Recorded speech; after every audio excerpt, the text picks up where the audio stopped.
Bismillahirrahmanirrahim. Assalamualaikum warahmatullahi wabarakatuh. Alhamdulillahi rabbil alamin.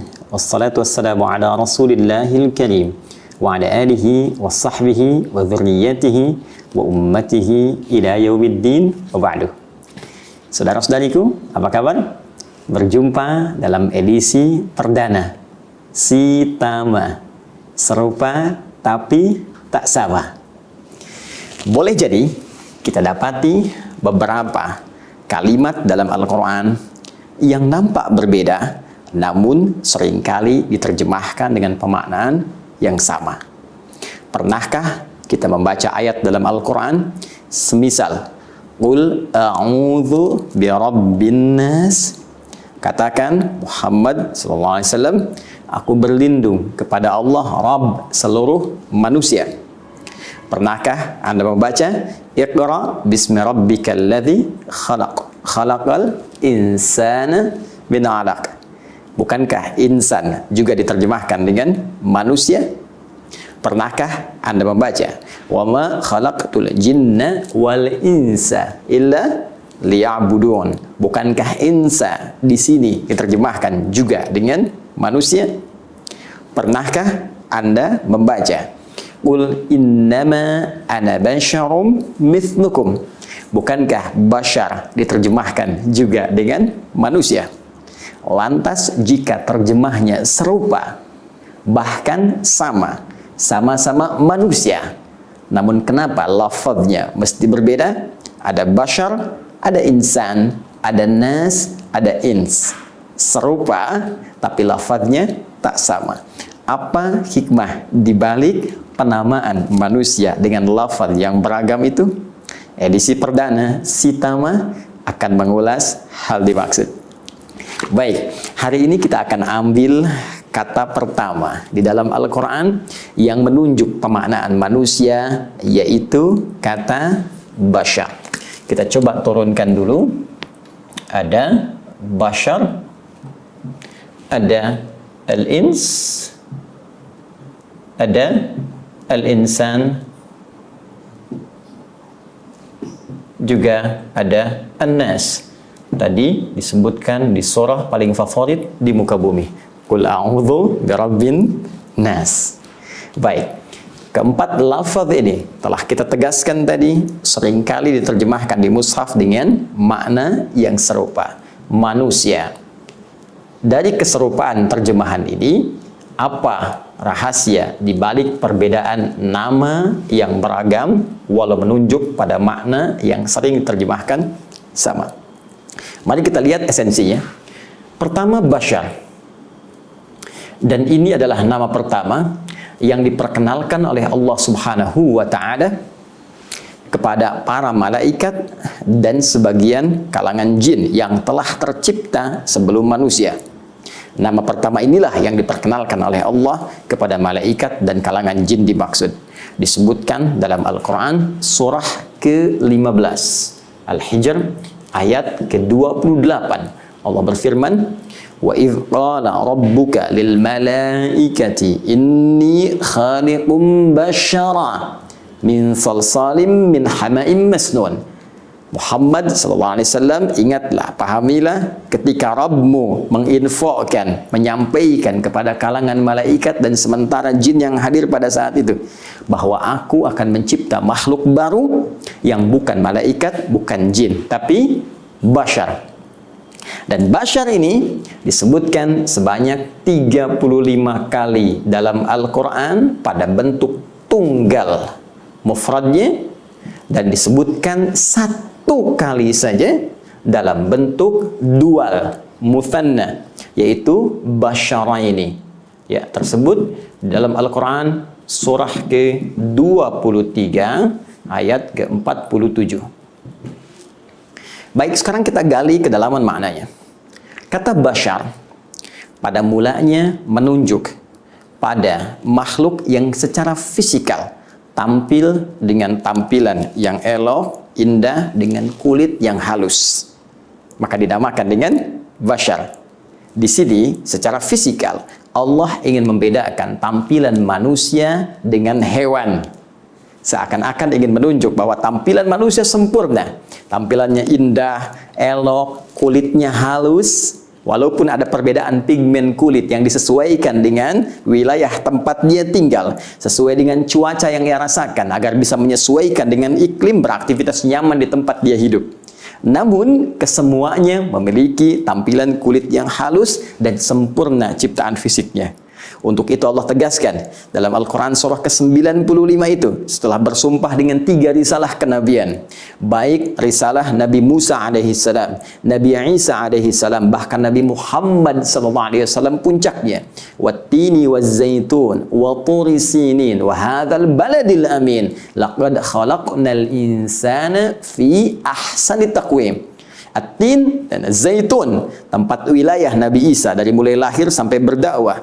Wa turi sin, ya, bukit Tursina, Nabi Musa alaihi salam menerima wahyu. Wa hadzal baladil amin, Nabi Muhammad sallallahu alaihi wasallam diangkat mendapat risalah di Mekah, di negeri yang sangat terjaga. 3 risalah yang istimewa ini untuk bersumpah pada penekanan penciptaan manusia yang sempurna. Laqad khalaqnal insana fi ahsani taqwim. Kami ciptakan manusia dengan tubuh tampilan yang sempurna. Apa di antara kesempurnaannya? Bashar, berbeda dengan hewan. Kalau hewan kita dapatkan, Masya Allah, kalau nggak percaya pergi ke kebun binatang. Coba bandingkan kulit Anda dengan kulit badak. Bandingkan kulit Anda dengan kulit singa.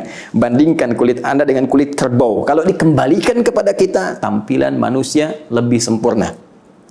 Baik, namun juga bashar jangan lupa menunjuk kepada aspek kemanusiaan yang memiliki nafsu, ya, kecenderungan untuk makan, kecenderungan untuk minum, kecenderungan untuk berniaga, kecenderungan untuk menunaikan hal-hal hubungan seksual, biologis. Ini yang membedakan manusia dengan malaikat. Malaikat tidak makan, malaikat tidak minum, malaikat tidak berhubungan seksual, malaikat tidak berniaga. Karena itulah ketika Allah memperkenalkan pada malaikat dengan nama bashar, seakan-akan ingin menunjuk pada malaikat bahwa makhluk ini beda dengan kalian. Jika malaikat tak punya nafsu, karena itu ia selalu menunaikan perintah Allah dengan sempurna, tak bermaksiat, menunaikan tugas sesuai dengan tupoksinya. Quran surah ke-66 ayat yang ke-6. La ya'sunallaha ma amarahum wa yaf'aluna ma yu'marun. Malaikat mustahil berbuat maksiat dan akan mengerjakan tugas sesuai perintahnya saja. Pernahkah Anda mendengar malaikat Jibril korupsi ayat? Tidak. Pernahkah Anda mendengar malaikat maut misalnya sengaja bertukar tugas dengan malaikat Ridwan, atau malaikat misalnya Malik, atau malaikat misalnya Mikail? Tidak. Kenapa? Karena semua memiliki jalur yang sempurna dengan sifat takwa yang Allah turunkan. Manusia beda. Manusia diisyaratkan memiliki nafsu. Walaupun hewan memiliki nafsu, tapi manusia tidak sama. Manusia tidak sama dengan hewan, dari segi tampilan dan dari segi kontrol kehidupan. Apa hikmah yang ingin Allah sampaikan di antara penamaan yang dimaksudkan ini? Pertama, Allah ingin menegaskan tidak ada manusia yang sempurna. Tidak ada manusia yang seperti malaikat. Karena itulah Allah melarang seorang manusia mengkultuskan manusia lainnya, sekalipun manusia itu diutus oleh Allah dengan risalah seperti Nabi dan Rasul. Karena itulah Nabi Muhammad SAW pernah menegaskan dalam Al-Quran surah ke-18 ayat 110 itu, Qul innama ana basyarum mithlukum. Katakan Muhammad SAW, perintah Allah, katakan pada umatmu, aku pun manusia seperti kalian. Jangan kultuskan aku, perintah dari Allah. Karena diduga nanti ada orang-orang yang ketika melihat Nabi membawa mukjizat, sebelum Nabi Muhammad ada Nabi Isa, bisa menghidupkan orang mati dengan izin Allah Subhanahu wa Ta'ala. Nabi Musa bisa membelah lautan dengan tongkatnya dengan izin Allah Subhanahu wa Ta'ala. Nabi Ibrahim bahkan bisa menghidupkan burung-burung yang mati yang telah dicincang dengan izin Allah Subhanahu wa Ta'ala. Jangan sampai ketika engkau melihat mukjizat itu atas izin Allah yang menguatkan kerasulan mereka, namun engkau alih tafsirkan dengan pengkultusan, sehingga engkau bisa saja menjadikan Isa melampaui batas-batas kenabian kenabiannya. Mungkin engkau akan menduganya sebagai lebih daripada nabi. Ada yang menjadikan Tuhan, ada yang menjadikan lebih daripada itu, ada yang bahkan menaikkan derajatnya lebih dari sisi kemanusiaan dan tugas kerasulannya. Apa kata Nabi? Nabi meneruskan perintah Allah, yuha ilayya, aku manusia seperti kalian, cuma bedanya aku diberikan wahyu. Jadi hikmah yang pertama, penamaan Bashar ini memberikan kesan kepada kita bahwa satu, ikuti petunjuk para rasul, tapi jauhi pengkultusan setiap manusia, baik dari kalangan rasul ataupun orang-orang soleh. Bukankah bencana pertama yang menjadikan manusia beralih dari penghambaan kepada Allah Subhanahu wa Ta'ala saat sementara kalangan masyarakat mengkultuskan orang-orang soleh? Mari kita lihat Quran surah ke-71, surah Nuh ayat yang ke-23, ketika Nabi Nuh alaihi salam mulai ditugaskan oleh Allah dengan risalah pertama, mengajak kalangan masyarakat untuk kembali kepada Allah, menyembah Allah secara hanif dengan cara yang benar. Maka apa respon mereka ketika mereka menjawab risalah Nuh alaihi salam itu? Wa qalu la tadharunna alihatakum wa la tadharunna wadda wa la suwa'a wa la yaghutha wa ya'uqa wa nasra. Apa jawab mereka? Dan mereka berkata, jangan tinggalkan Tuhan-Tuhan yang biasa kalian sembah, Tuhan-Tuhan yang biasa disembah. Siapa mereka? Allahu Akbar. Wala tadharunna wadda wala suwa'a, wadda suwa wala yaghutha yaghuth ya'uq nasra. 5. Bukankah 5 orang ini semula adalah orang-orang saleh, orang-orang baik yang taat beribadah kepada Allah Subhanahu wa Ta'ala, namun setelah wafatnya kemudian dikultuskan orang-orang ini lebih daripada makom kehidupan dan penghambaannya kepada Allah. Orang saleh kita hormati, orang saleh kita sayangi, orang saleh kita cintai, tapi jangan pernah mengangkat derajatnya lebih daripada kesolehannya sebagai hamba kepada Allah Subhanahu wa Ta'ala. Nabi, Rasul kita sayangi, Nabi, Rasul kita ikuti petunjuknya, namun jangan pernah mengangkat derajatnya melebihi kerasulannya. Mereka semua maksum, dijaga dari maksiat, dijaga dari salah, namun jangan menjatuhkan risalah mereka dengan mengangkat mereka lebih dari statusnya sebagai Nabi dan Rasul. Jangan jadikan mereka Tuhan, lantas Anda mengatakan Rasul tertentu adalah Tuhan. Tidak. Bagian pertama. Dan yang kedua, yang paling indah, kalimat Bashar juga memberikan kesan kepada kita bahwa setiap manusia butuh nutrisi dalam kehidupannya yang akan dipacu oleh nafsu yang hadir dalam dirinya. Bukankah nafsu makan menjadikan kita memburu makanan? Bukankah nafsu yang muncul merespon sifat haus memburu ragam minuman? Ada jusnya, kan? Ada sirupnya, ada macam-macamnya yang menghubungkan dan memberikan kebutuhan nafsu yang hadir dalam jiwa kita. Bukankah dengan nafsu itu kita ingin menyalurkan hasrat biologis dengan pernikahan yang kita telah lakukan atau akan kita rencanakan? Karena itulah teman-teman, penting diketahui, jika semua hasrat yang hadir pada nafsu dengan sifat lahiriahnya ini tidak pernah diatur dengan baik, dikendalikan dengan sempurna sesuai petunjuk penciptanya, maka akan lahir hadir kekacauan di muka bumi seperti yang diduga para malaikat itu. Ketika mereka mengatakan kepada Allah Subhanahu wa Ta'ala saat Allah berfirman, wa idz qala rabbuka lil malaikati inni ja'ilu fil ardi khalifah qalu ataj'alu fiha may yufsidu fiha wa yasfiku dima. Ya Allah, kami khawatir apakah engkau akan menjadikan tugas khalifah di bumi diberikan pada orang yang berpotensi merusak bahkan menumpahkan darah? Kata Allah, qala inni a'lamu ma la ta'lamun. Aku lebih tahu dari apa yang kalian duga itu. Allah memberikan kontrol kepada nafsu supaya dia bisa diarahkan untuk memenuhi aspek kebutuhan lahiriahnya. Maka muncullah bimbingan bagaimana mencari makan yang baik. Turun Quran surah kedua ayat 168 yang mengatur kita untuk mencari kebutuhan pangan kita dengan halalan thayyibah. Ya ayyuhan nasu kulu mimma fil ardi halalan thayyiba. Hei, cari dengan legal, halal, jangan korupsi, jangan mencuri, jangan merampok, jangan membunuh, jangan menipu. Begitu engkau keluar dari sistem tadi, akan muncul kekacauan di muka bumi.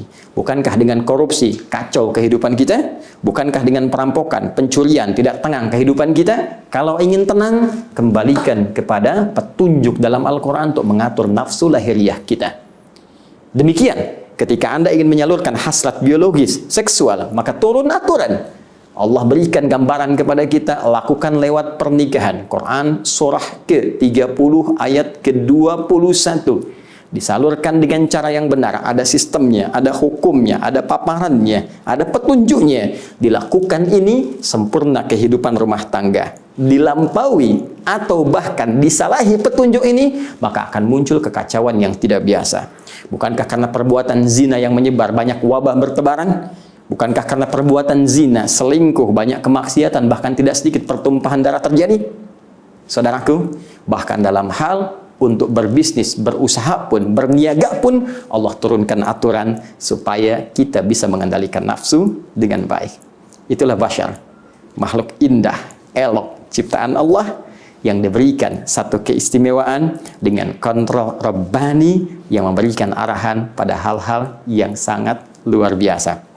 Maka sekali lagi, kita makhluk yang tidak mungkin sempurna, tapi juga dengan itu kita diminta menata diri agar tidak melampaui batas-batas kemanusiaan kita.